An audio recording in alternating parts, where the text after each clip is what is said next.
All right, printing block prints or relief prints on fabric is really similar to printing on paper. There's just a few key differences.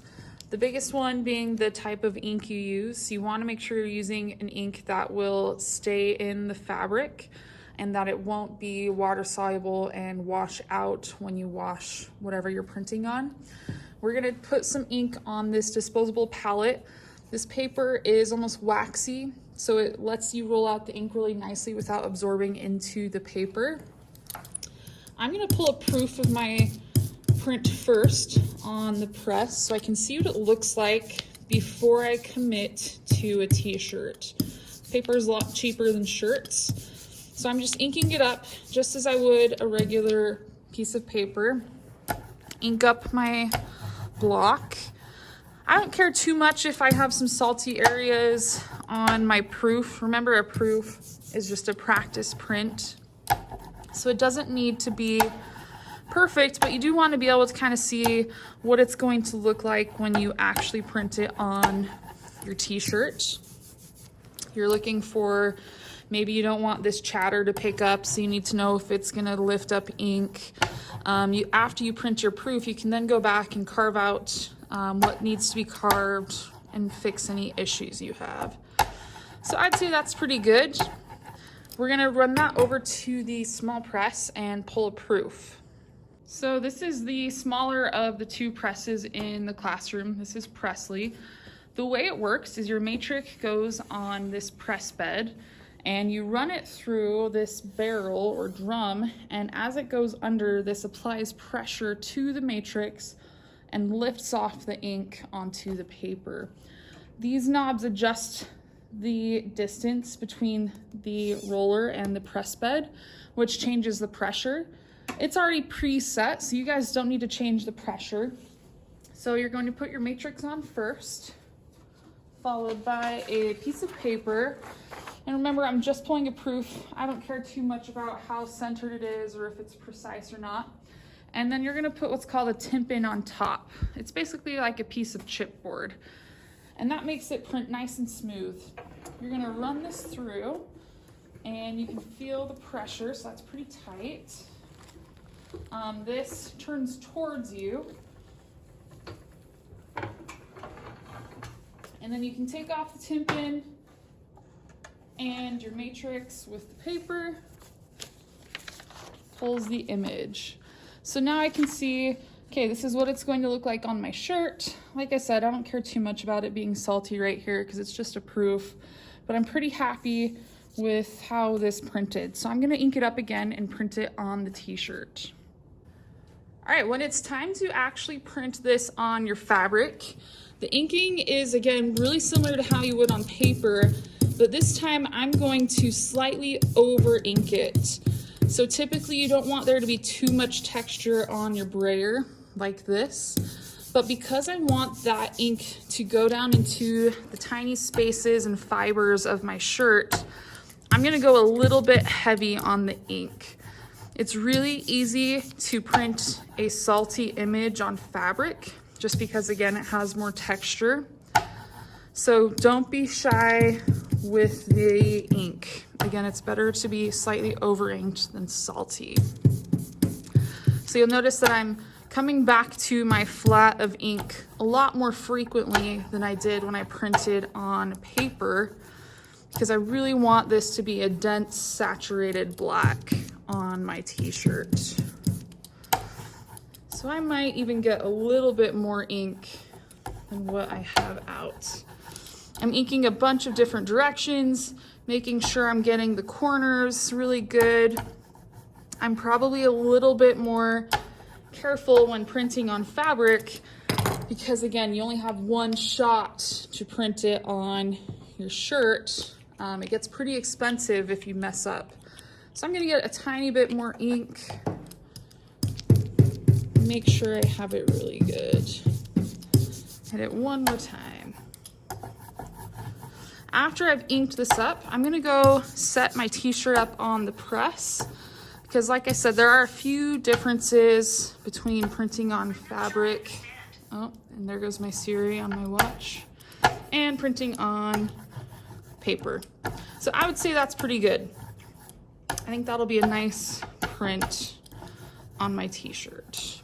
All right, so we are now on the big press, Preston, and it's the exact same mechanism, so it works the exact same way. You'll just notice that there is a piece of fabric, it's actually felt, on the press bed. So what this does is it lets your matrix squish down into your fabric a little bit more to get that ink really saturated.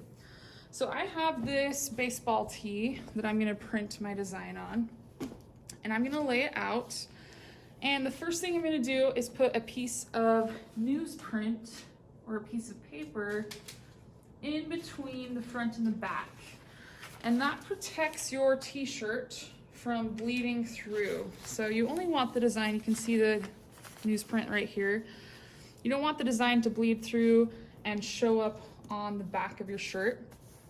Once you've done that newsprint, you're gonna want to get rid of as many wrinkles as possible. You want it to be really smooth and flat.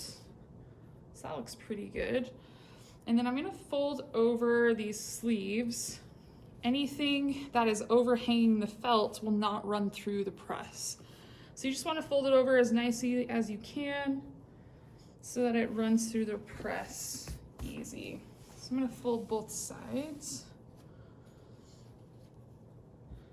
And this shirt, you'll notice I had to fold down here too, and that's fine. You just want to make sure it'll go through. Once you have set up your shirt, you can grab your matrix. And this time, instead of the matrix being face up, we're gonna flip it over and the matrix will be face down. So I'm just eyeballing it, and I need to kind of scooch this over just a tiny bit. Typically, your design should be about 3 fingers down from the collar. That might be different if you're doing a design that's supposed to be hovered over the side, over the pocket, or if you're printing on the back of a shirt, that might be different. But traditionally it's about 3 fingers down. You do want to be careful. Once this goes down, you can't pick it up or slide it and adjust it because it'll smudge the ink. So sometimes it's nice to have some help on this part. I usually just like to kind of hover it. When I'm happy, I'll place it down and hold it down so it doesn't move. Once you're to this point, you can start to roll it through, and the pressure is going to feel really tight. You want it to be tight so that it prints a nice dark image on your shirt. So again, we're hoping to get that ink squished into the fibers so that it looks nice and dark. Okay.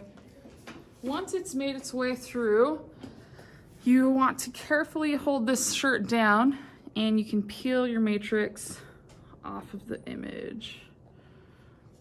Okay. And that printed pretty good. I could have gone even a little bit heavier with the ink, but I think overall that turned out really nice. Once you're to this point, and you can either shimmy the shirt out or roll it out the rest of the way. Let's see if I can scooch it without tipping my phone over. Not quite. I'll just show you. I then like to take this newsprint and put it over my image. There we go. And then to protect it while you guys take it home, you're gonna fold the sleeves over and then fold it up like a burrito. And that keeps the ink protected by the newsprint, and it's not gonna smudge or smear anywhere. This ink usually dries in about a day, but you need to wait a week for it to cure before you wash it. All right, so something else you can do that's kind of cool is print black ink on a black shirt. So I have already printed this asteroid in black on this black shirt. And what I'm gonna do is I'm gonna use some diluted bleach to make the image appear. So first thing I'm gonna use is this white towel. I'm just gonna kind of put it underneath where I'm going to be spraying because I don't want it to bleed through to the other side. I want to be able to kind of control where the bleach goes. So that's good, I would say. right there. My image is focused right here. So then you can take some bleach and start to spray it, and depending what you want it to look like, kind of concentrate where you spray it. And the bleach is only going to affect the black shirt. So it's going to bleach behind the ink and not on top of the ink. So I'm gonna let that appear, and then I can decide, okay, do I want to add more bleach, less bleach, and go from there.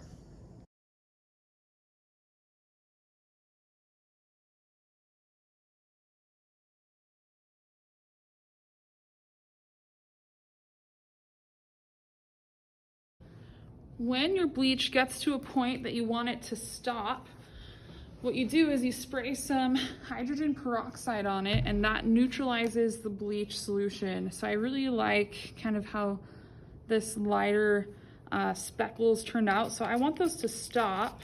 So I'm gonna spray this hydrogen peroxide. But I want the bleach to continue working in here. So I'm gonna try to avoid that as much as possible.